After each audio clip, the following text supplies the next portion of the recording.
ইতিহাস আপনাদের জানিয়ে দিয়ে যায়। ও আমার ভাইয়েরা, আজকে বোঝার চেষ্টা করেন কত কষ্ট করে কোরআন আমাদের ঘরে এসেছে। শেষ একটা হাদিস বলে আমি সংক্ষিপ্তর দিকে টানবো। আল্লাহ নবী সাল্লাল্লাহু আলাইহি ওয়াসাল্লাম ইসলামের একদম শুরুয়াতের দিকে মক্কাতুল মুকাররমায় রাসূলুল্লাহ গোপনে গোপনে ঘরে বসে বসে কোরআনের দাওয়াত দিতে লাগলো।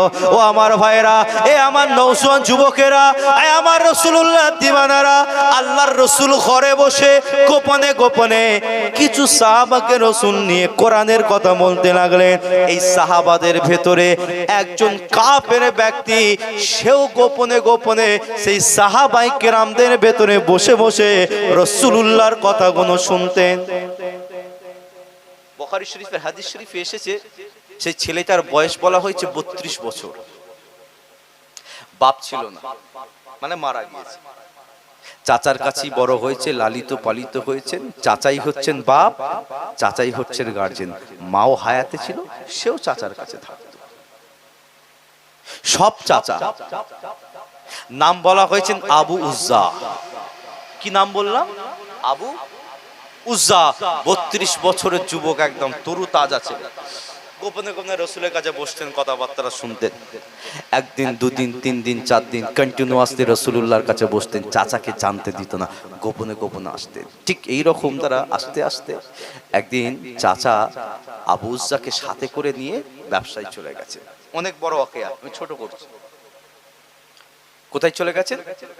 ব্যবসায় চলে গেছে। মক্কা শরীফ থেকে বহু রাস্তা। এই ব্যবসা করে যখন মক্কা শরীফে এসেছেন, এই মক্কা শরীফে এসে আবু উজ্জা আল্লাহর রাসূল যে ঘরে বসে দাওয়াত দিতেন, ওই ঘরেতে গেছেন। ঘরেতে গিয়ে দেখছেন রাসূলকে পাচ্ছেন না, কোনো সাহাবারা নেই, বসে অপেক্ষা করছেন। হয়তো রাসূল এই আসবেন, এই আসবেন, এই আসবেন, এই আসবেন। অপেক্ষা করতে করতে সারাত হয়ে গেলেন। আবু উজ্জা ভাবলেন, কি ব্যাপার, রাসূল এলেন না কেন? বাড়ি চলে গেলেন। পরের দিন সকালবেলা আবার এলেন, আবার বসে আছেন। সারা রাত, আপনার সারা দিন কেটে রাত হয়ে গেলেন, কিন্তু রসুলকে দেখতে পাচ্ছেন না। আবু উজ্জার মনে এবার একটা কম্পিটিশন তৈরি হতে লাগছেন যে কি ব্যাপার, নবীকে পাচ্ছি না কেন? কথা শুনছেন তো নাকি ভাইজান?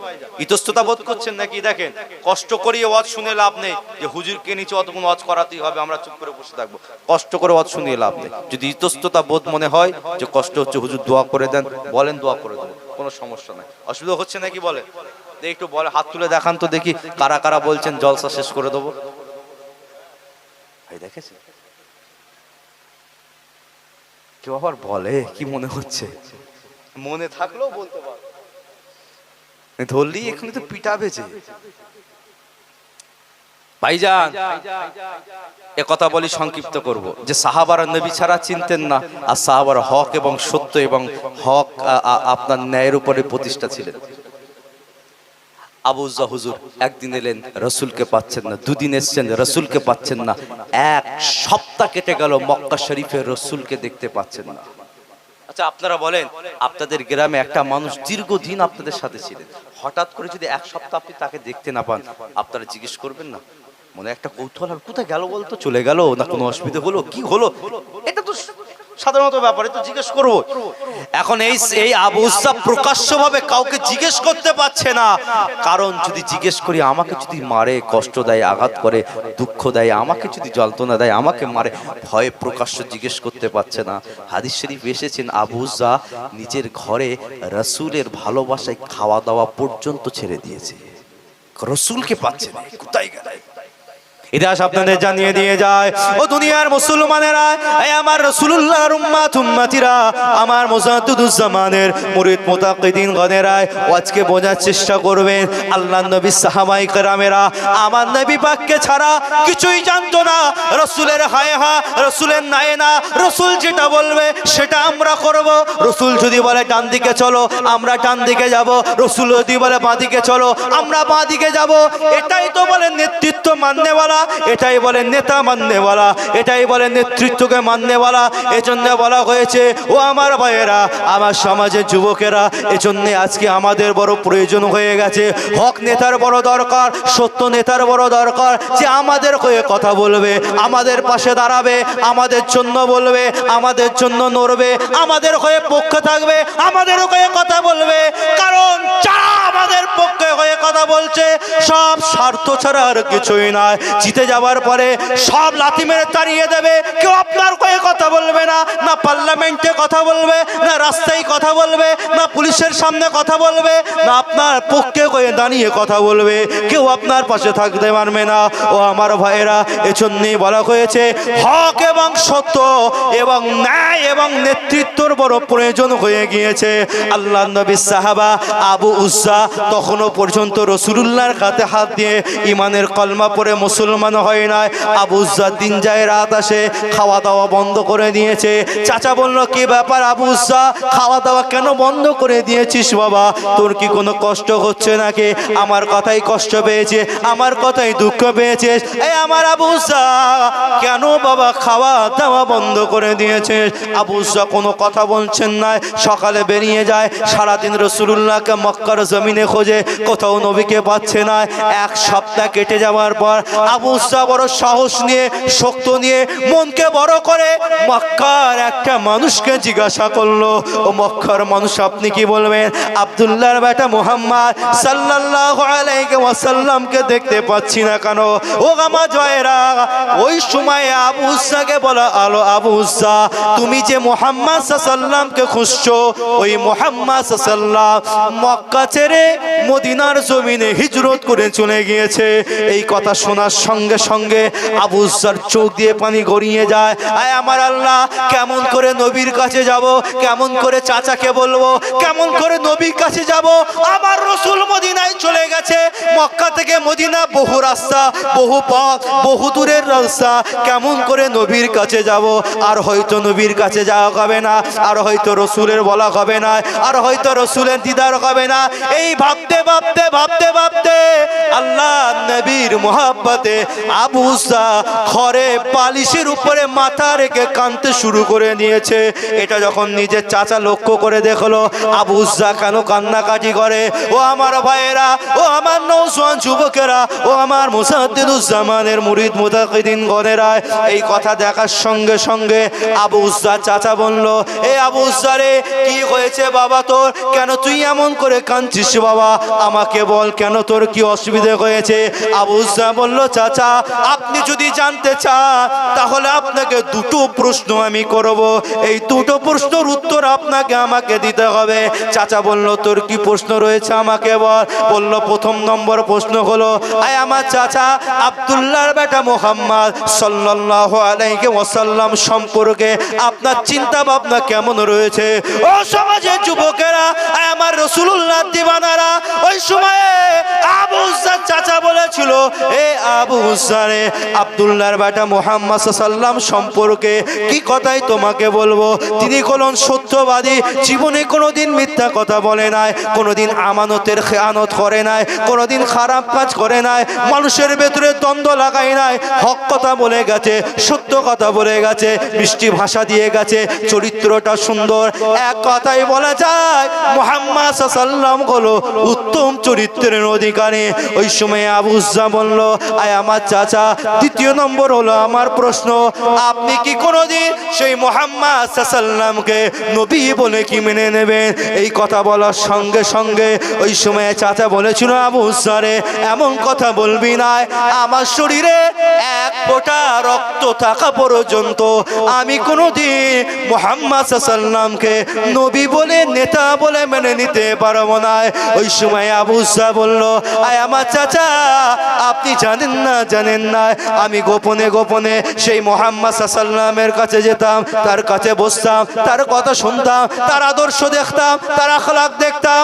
আয় আমার চাচা, এই আদর্শ দেখতে দেখতে দেখতে দেখতে সেই মুহাম্মদ সাল্লাল্লাহু আলাইহি ওয়াসাল্লাম আমার অন্তরে জায়গা পেয়ে গেছে।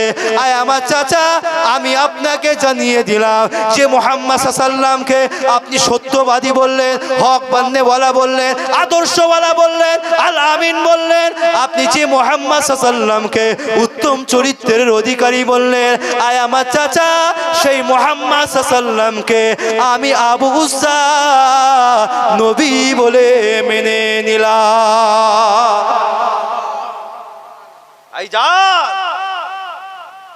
আজকে তো আল্লাহ মায়ের পেট থেকে আমাদেরকে মুসলমান ঘরে পাঠিয়েছে, এই জন্যই আজকে ইসলাম আমাদের কাছে এত মজাক হয়ে গেছে।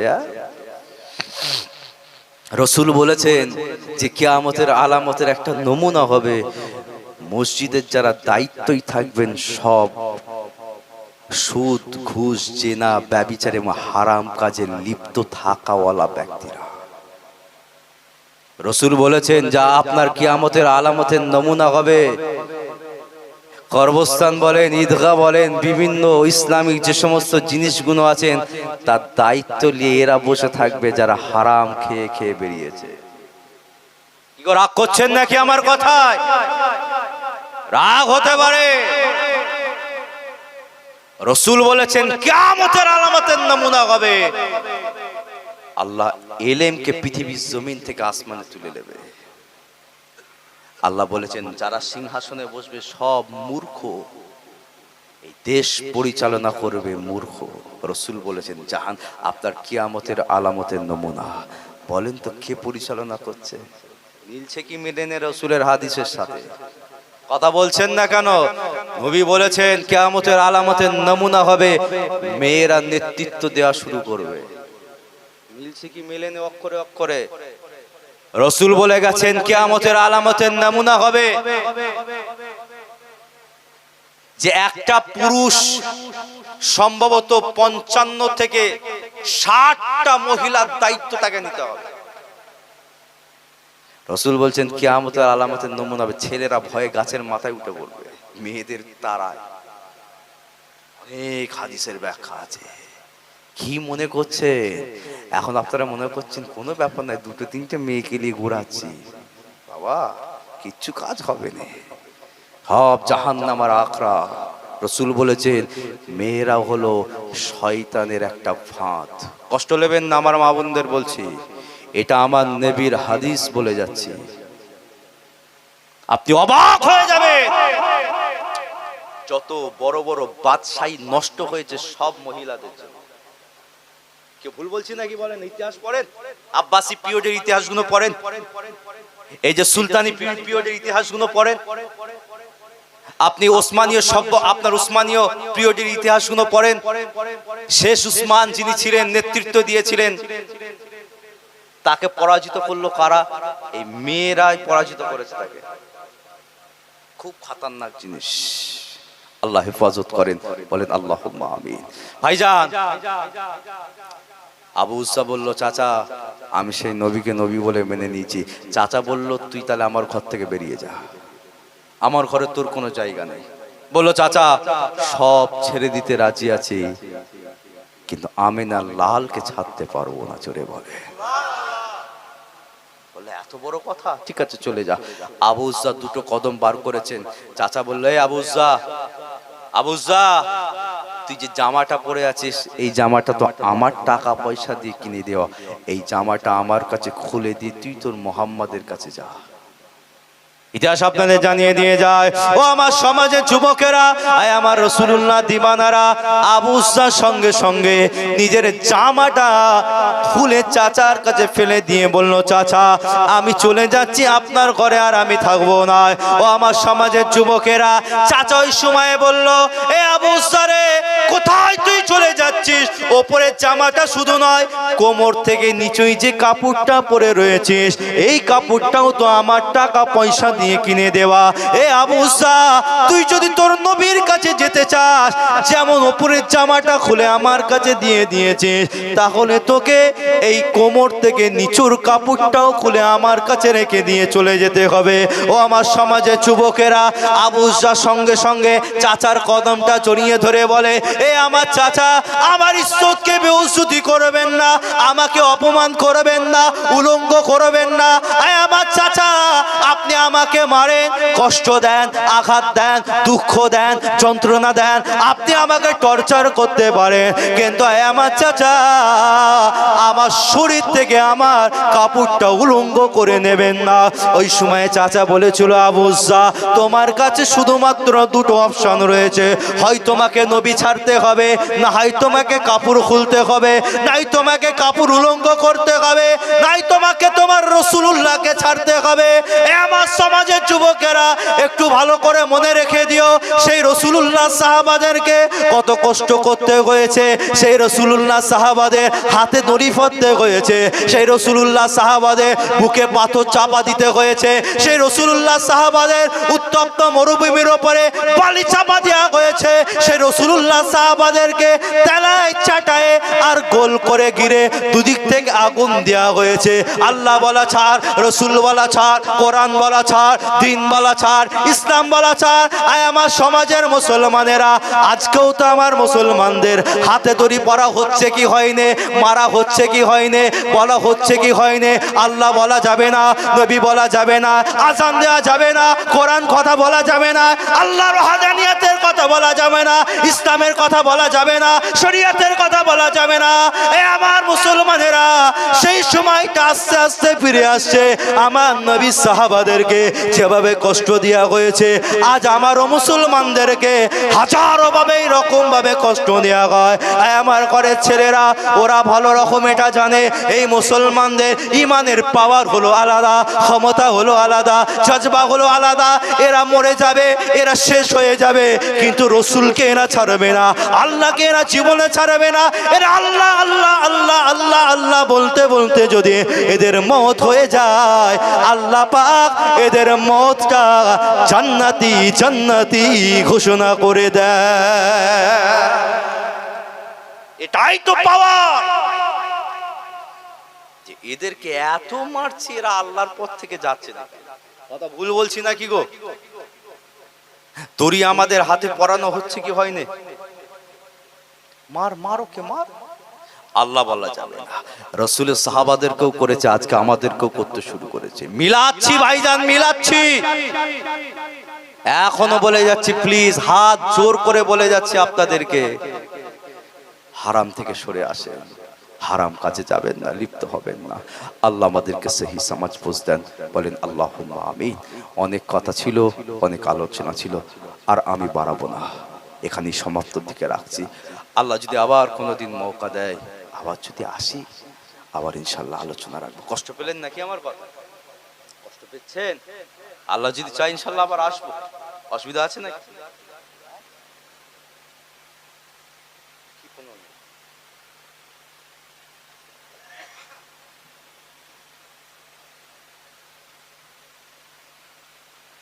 বলেন, কষ্ট হচ্ছে তো, অনেকটা ব্যাপার, ইনশাল্লাহ আবার আলোচনা। যে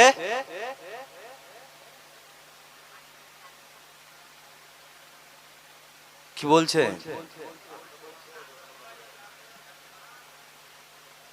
আর একটু ভাড়াই দেবো নাকি?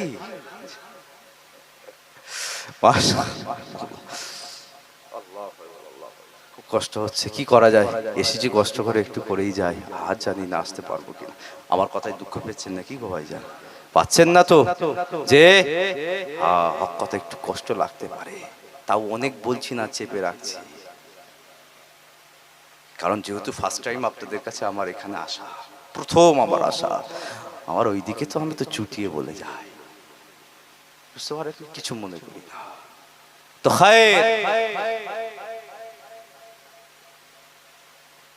আবুজ্জা চাচাকে বলছে, চাচা চাচা বলল, একটাই অপশন রয়েছে, হয় তোমাকে আল্লাহ ছাড়তে হবে, নাই তোমাকে কাপড়টা উলঙ্গ হতে হবে।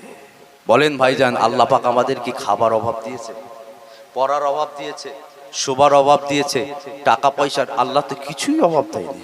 আল্লাহ শুকর, আল্লাহ অনেক অনেক অনেক দিয়েছেন। অভাবটা কোথায় দাঁড়িয়েছে জানেন? অভাবটা দাঁড়িয়েছে একটা জায়গায়, সেটা হচ্ছে রাসূলুল্লাহর আদর্শ মতো চলা। একদম রাসূলের কথা মতো চলা এটা সব থেকে বড় আমাদের অপরাধ। ইতিহাস আপনাদের জানিয়ে দিয়ে যায়, ও দুনিয়ার মুসলমানেরা, আবু উসাব ওইখানে দাঁড়িয়ে দাঁড়িয়ে বলল, চাচা আপনি যদি এই জায়গাটায় আমাকে দাঁড় করিয়ে দেন, হয়তো কে আল্লাহ নবী ছাড়তে হবে, নাই কাপড় তোকে কোমর থেকে নিচের কাপড়টা খুলে দিয়ে যেতে হবে। ওই সময় আবু উসাব আল্লাহর আসমানের দিকে তাকিয়ে তাকিয়ে বলল, আয় আমার আল্লাহ, আপনাকে নবী বলে মানার জন্য আল্লাহ আজকে আমাকে এমন একটা জায়গায় পৌঁছে দিয়েছে আল্লাহ, আমি 32 বছরের যুবক ছেলে আমাকে উলঙ্গ করে দেয়া হচ্ছে।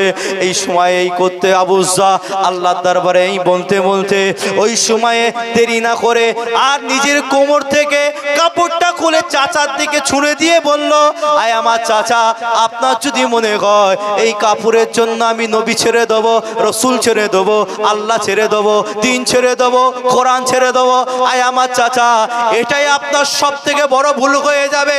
আয় আমার চাচা সব ছেড়ে দিতে রাজি রয়েছে, কিন্তু আমার অন্তর থেকে মদিনাওয়ালাকে জীবনে কোনোদিন কাটতে পারবে না। আরো জোরে বলে নারায়ে তাকবীর। চাচা তুমি কি নেবে নিয়ে নাও। দুটো হাত দিয়ে, একটা হাত সামনে একটা হাত পিছনে, উলঙ্গ অবস্থায় নিজের চাচার ঘর থেকে বেরিয়ে মায়ের কাছে গেছে।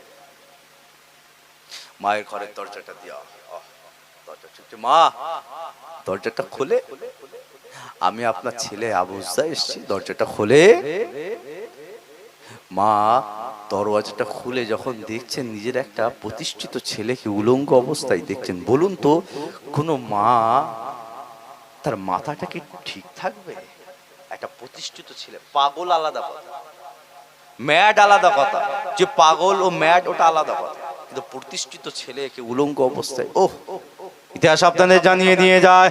আমার ভাইয়েরা, ও আমার নৌজন যুবকেরা, একটু কি মনে করবে না খারাপ কাজ করতে গেলে কি একটু স্মরণে আসবে না? গুনার কাজ করতে গেলে কি সেই রাসূলুল্লাহর পাগলদের কথা কি একটু খেয়ালে আসবে না? তাদের কত মেহনতের বিনিময়ে, কত পরিশ্রমের বিনিময়ে, জঙ্গে জিহাদের বিনিময়ে, যুদ্ধের ময়দানে রাসূলুল্লাহর দান্দার মোবারক শহীদ হওয়ার বিনিময়ে, যুদ্ধের ময়দানে সাহাবায়ে কেরামদের হাত বিকলাঙ্গ, পা বিকলাঙ্গ, শরীর গুলোকে কোরআনের জন্য, রাসূলুল্লাহর জন্য উৎসর্গ করার বিনিময়ে আজকে আমাদের ঘরে কোরআন এলো, নামাজের পার্টি হলো, রাসূলুল্লাহর আদর্শ এলো, আজ আমাদের ঘরে ইসলাম এলো, শরিয়াত এলো। সেই শরিয়াতের ঘরের ছেলে হয়ে, আদর্শওয়ালের ছেলে হয়ে, আল্লাহর নবীর ঘরের সন্তান হয়ে, মায়েরা হয়ে, মেয়েরা হয়ে আজকে আমাদের ভেতরে সেই রাসূলের আদর্শ নয়। বড় দুঃখ লাগে, বড় কষ্ট লাগে। কাল হাসরের ময়দানে রাসূলুল্লাহর সামনে কোন মুখ নিয়ে দাঁড়াবো? আমার নবী যখন দেখে দেখে দেখবে, আরে এরা আমার উম্মত যারা পৃথিবীর জমিনে গাদ্দার ছিল, এরা আমার উম্মত যারা পৃথিবীর জমিনে অন্যায়কে সাপোর্ট করেছিল, এরা নাকি আমার উম্মত যারা পৃথিবীর জমিনে জুলুমের পক্ষে গিয়েছিল, এরা নাকি আমার উম্মত যারা পৃথিবীর জমিনে জুলুমকারী ওলাদেরকে সাপোর্ট করেছিল, এরা নাকি আমার উম্মত যারা পৃথিবীর জমিনে তাড়ি খেয়েছিল, এরা নাকি আমার উম্মত যারা পৃথিবীর জমিনে ঘুষের কাজ করেছিল, জেনার কাজ করেছিল, হারামের কাজ করেছিল, চুরির কাজ করেছিল, ডাকাতির কাজ করেছিল, মারামারি কাজ করেছিল, দ্বন্দ্বের কাজ করেছিল, ফাসাদের কাজ করেছিল, এরা নাকি আমার উম্মত যারা পৃথিবীর জমিনে একের পর এক অন্যায় করে গিয়েছে। ও আমার ভাইয়েরা, কোন মুখ নিয়ে সেই দিনে কিয়ামতের ময়দানে মুস্তাফা চাঁদের রহমতের সামনে আমাদের দাঁড়াতে হবে? একটু খেয়াল করেন, একটুখানি মনে রাখেন।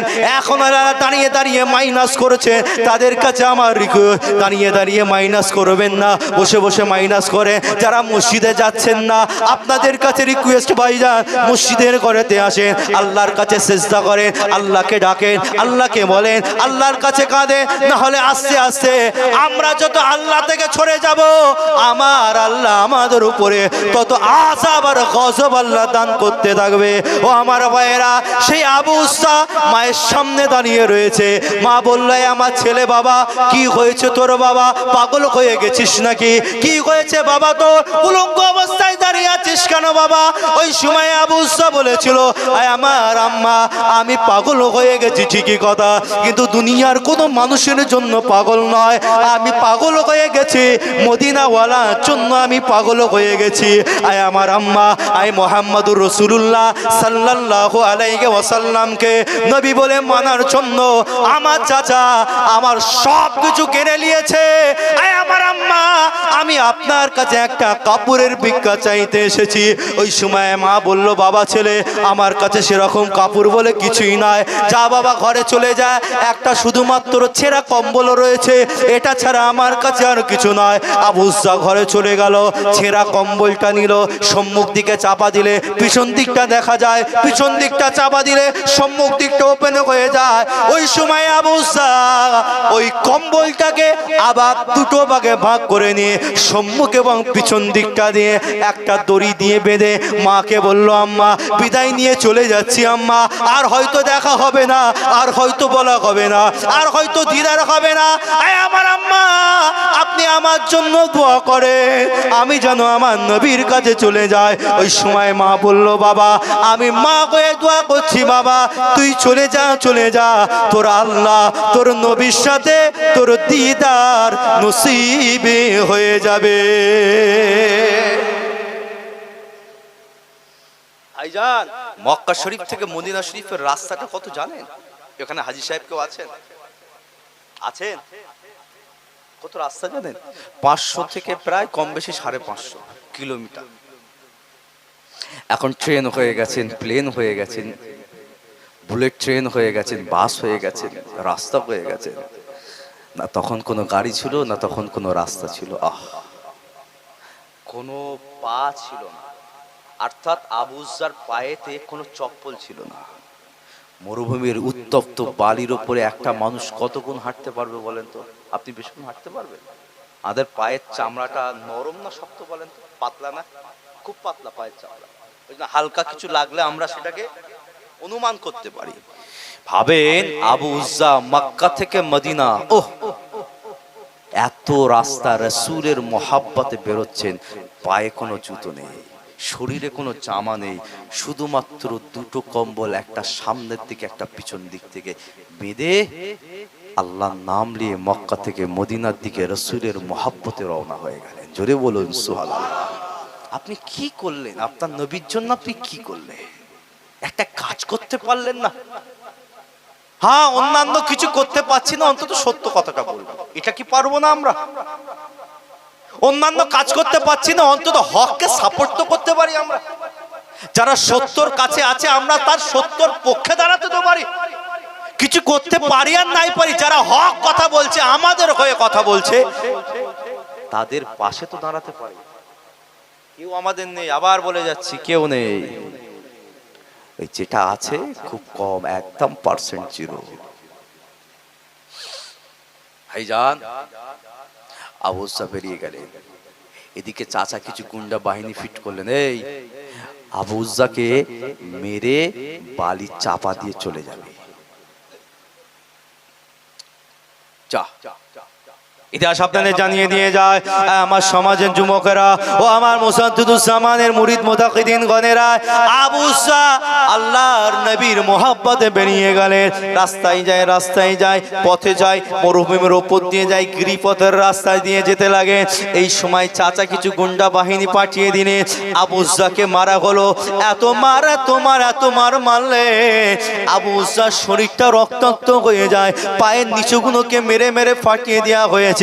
এমন অবস্থা হয়ে যায় আবু উজ্জা জমিনে পড়ে অজ্ঞান হয়ে যায়। সেই সমস্ত ব্যক্তিরা তারা নাকে হাত দিয়ে দেখছে যে নিঃশ্বাস চলছে কি চলে নাই। যখন দেখে নিঃশ্বাস বন্ধ হয়ে গেছে, তারা ভাবলো এ মারা গিয়েছে। ও আমার ভাইয়েরা, সবাই তখন উত্তপ্ত মরুভূমি বালিগুলোকে আর আবু উজ্জা শরীরের উপরে সব চাপা নিয়ে নিয়েছে। আমার ভাইয়েরা, আল্লাহ যাকে হায়াতে রাখে, মওত দিবার তো কারোর ক্ষমতা নাই। আল্লাহ যাকে মৃত্যু দেবে বাঁচাবার তো কারোর ক্ষমতা নাই। আল্লাহর হুকুম হয়ে যায়, যারা আল্লাহর হয়ে যায়, যারা রসুলের হয়ে যায়, যারা কোরআনের হয়ে যায়, যারা দ্বীনের হয়ে যায়, যারা শরীয়তের হয়ে যায়, যারা হকের হয়ে যায়, যারা মুস্তাফা জানের রহমতের গোলাম হয়ে যায়, আমার আল্লাহ সব কিছু তার কদমে আল্লাহ দান করে দেয়। আবু উজ্জা আর আপনার সমস্ত বালিগুলো চাপা দিয়া রইল। আমার আল্লাহ দেখলেন এটা তো আমার নবীর গোলাম, আরে এটা আমার নবীর আসে, একে এইরকম ভাবে মারতে দেওয়া যাবে না। আমার আল্লাহ একটা ঝোড়ো হাওয়া মরুভূমির উপরে বইয়ে দিলেন, যে হাওয়াটা ওই মরুভূমির উপরে যখন চললো, আবু উজ্জার শরীরের ওপর থেকে আস্তে আস্তে বালিগুলো সরে যায়। আমার আল্লাহ আবু উজ্জাকে জিন্দা করে দিয়েছিলেন। মক্কা থেকে মদিনা রসুলের পাগল দৌড়াচ্ছে, এত পায়ে মেরেছেন পাটাকে সঠিকভাবে ফেলতে পারছেন, মুহাম্মদ সাল্লাল্লাহু কাছে পাঠাতে যাবে না। একদিন দুদিন তিন দিন এইরকম না খাওয়া না দাওয়া না পান করা। মদিনাতুল মুনাওয়ারার বাজার শরীফে আবু উজ্জা গিয়ে আওয়াজ দিচ্ছে, আইনা মুহাম্মাদুর রাসূলুল্লাহ সাল্লাল্লাহু আলাইহি ওয়াসাল্লাম, কেউ আছেন আমাকে একবার আমার নবীর সাথে দিদার করাবে। ওহ, আশিক তৈরি হয়ে যাও। যারা আল্লাহ এবং তার নবীর হয়ে যায় তাদেরকে পৃথিবীর কোনো মানুষ তাদের কোনো ক্ষতি করতে পারে না। কথাটা ঠিক বলছি না ভুল বলছি? আমরা আগে ইতিহাস থেকে এই সমস্ত কিছু জেনেছি। যারা আশিকে রসুল হয়ে যায়, ফানাফিল্লাহ হয়ে যায়, ফানাফি শেখ হয়ে যায়, যারা আল্লাহ এবং তার রসুলের জন্য পাগল হয়ে যায়, পুরো দুনিয়াটাকে আল্লাহ তাদের কদমে তৈরি করে দেয়। বললেন না সুবহানাল্লাহ? আমাদেরকেও সেই জায়গাটা তৈরি করতে হবে। যারা হয়েছেন তাদের সামনে থাকেন, তাদের পাশে থাকেন, তাদের পিছনে থাকেন, তাদেরকে সাপোর্টে তৈরি করেন। আবু উজ্জা চিৎকার করছে, আইনা মুহাম্মাদুর রাসূলুল্লাহ সাল্লাল্লাহু আলাইহি ওয়াসাল্লাম। মদিনার বাজারের ইহুদি সম্প্রদায়ের দোকানে দোকানে গিয়ে আবু উজ্জা প্রশ্ন করতে লাগলো, ও মদিনার সম্প্রদায়ের দোকানদারেরা, আপনারা কি বলতে পারবেন এখানে আব্দুল্লাহর বেটা মুহাম্মদ সাল্লাল্লাহু আলাইহি ওয়াসাল্লাম বলে কেউ আছে কিনা?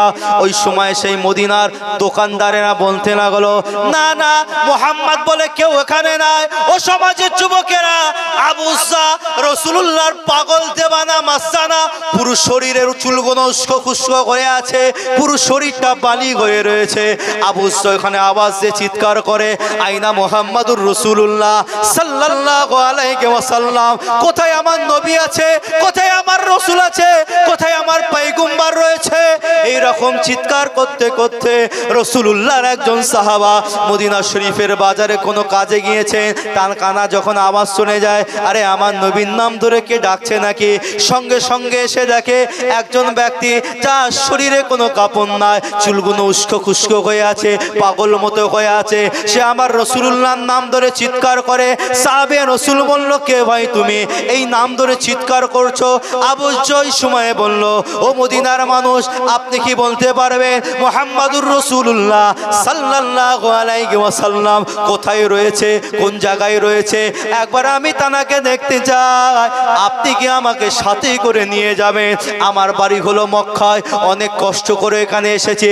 সাহাবে রাসূল হাতটা ধরে টুকটুক করে আবু উজ্জাকে মদিনাতুল মুনাওয়ারায় মসজিদে নববী শরীফের বাইরের দিকে আবু উজ্জাকে দাঁড় করিয়ে রেখে সাহাবে রাসূল রাসূলুল্লাহর কাছে ঢুকলেন। আসসালাতু ওয়াসসালামু আলাইকা ইয়া রাসূলুল্লাহ ইয়া হাবিবাল্লাহ, ইয়া রাসূলুল্লাহ, একজন পাগল এসেছে ইয়া রাসূলুল্লাহ, শরীরে কোনো জামা কাপড় নাই, আপনার নাম ধরে মদিনাতে আওয়াজ দিয়ে চিৎকার করছিল, ইয়া রাসূলুল্লাহ, তাকে নিয়ে এসেছি।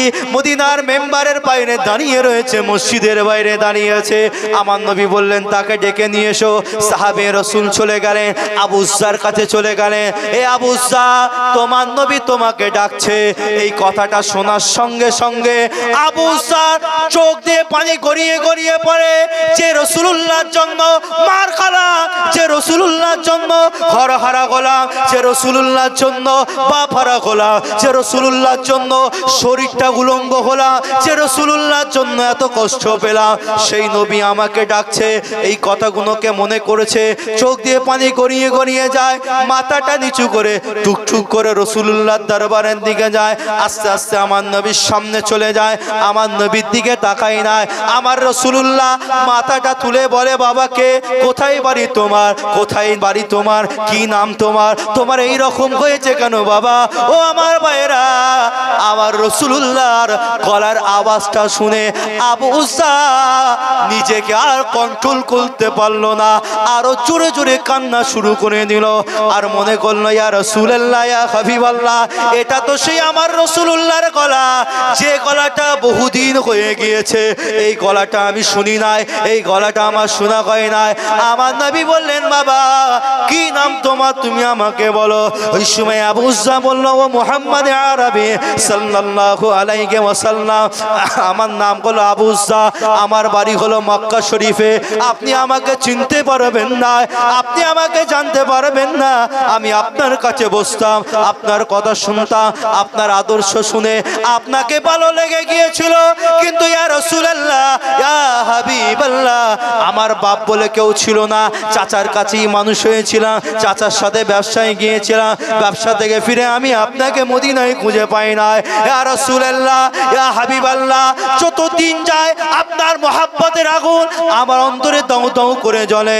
ইয়া রাসূলুল্লাহ, ইয়া হাবিবাল্লাহ, এই দাউ দাউ করে জ্বলতে জ্বলতে আমি আমার চাচাকেই বলে ফেললাম, এই আমার চাচা, আমি মুহাম্মদ সাল্লাল্লাহু আলাইহি ওয়াসাল্লামকে নবী বলে মেনে নিয়েছি। ইয়া রাসূলুল্লাহ, ইয়া হাবিবাল্লাহ, এই কথা বলার কারণে আমার চাচা আমার শরীর থেকে সমস্ত জামাগুলোকে খুলে দিয়েছে। ইয়া রাসূলুল্লাহ, ইয়া হাবিবাল্লাহ, আমাকে উলঙ্গ করে দিয়েছে। শুধু তাই নয়, ইয়া রাসূলুল্লাহ, গোন্ডা বাহিনী পাঠিয়ে আমাকে বড় মেরেছে, যাতে নবীর কাছে না আসতে পারে, রাসূলের কাছে না আসতে পারে, আপনার কাছে না আসতে পারে। ইয়া রাসূলুল্লাহ, আমার পায়ের দিকে তাকিয়ে তাকিয়ে তাকান, আর পাটা মেরে মেরে ইয়া রাসূলুল্লাহ আমার পাটাকেও ফাটিয়ে দিয়েছে। ইয়া রাসূলুল্লাহ, ইয়া হাবিবাল্লাহ, এত কষ্ট দেবার পরে তো ইয়া রাসূলুল্লাহ, ইয়া হাবিবাল্লাহ, আমার অন্তর থেকে আল্লাহ এবং তার রাসূলের মহব্বতকে জীবনে কারতে পারে না। আপনি কি করলেন? আবার বলে যাচ্ছি, হক এবং সত্যের উপরে থাকার চেষ্টা করবে, কম কথা বলার চেষ্টা করবে, কিন্তু কথাটা যেন সত্য বলা হয়। আপনি বলেন তো, মিথ্যা কথা বলা কি ছোট গুনাহ না বড় গুনাহ? একটু কথা বলেন। মদ খাওয়া, তাহলে মদ খেলে যে গুনাহ হয়, আর মিথ্যা কথা বললে, আপনি মদ খাননি তো কি হয়েছে,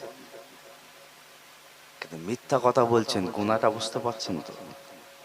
আবার বলে যাচ্ছে, সবার সাথে মিল মহব্বতের সাথে থাকবে, সর্বধর্মের মানুষকে শ্রদ্ধা সম্মান করবেন, কারণ এটা আমার নবীর শিক্ষা। আমার নবী কোনোদিন কোনো ধর্মকে ছোট করেনি। কেউ দেখাতে পারবে না, কেউ বলতে পারবে না আমার নবী অন্য কোনো ধর্মকে ছোট করেছে, নির্লজ্জ করেছে। আপনারা জীবনী করেন, রাসূলের হিস্টোরি আপনাদের ভালো রকম মনে থাকবে। আপনারা কোনোদিন শুনেছেন যে কেউ বলেছে রাসূল কোনো জায়গায় কোনো ধর্মকে ছোট করেছে? আপনারা তো জীবনী শোনা মানুষ রাসূলের। না, এই শিক্ষা আমার রাসূল দেয় না।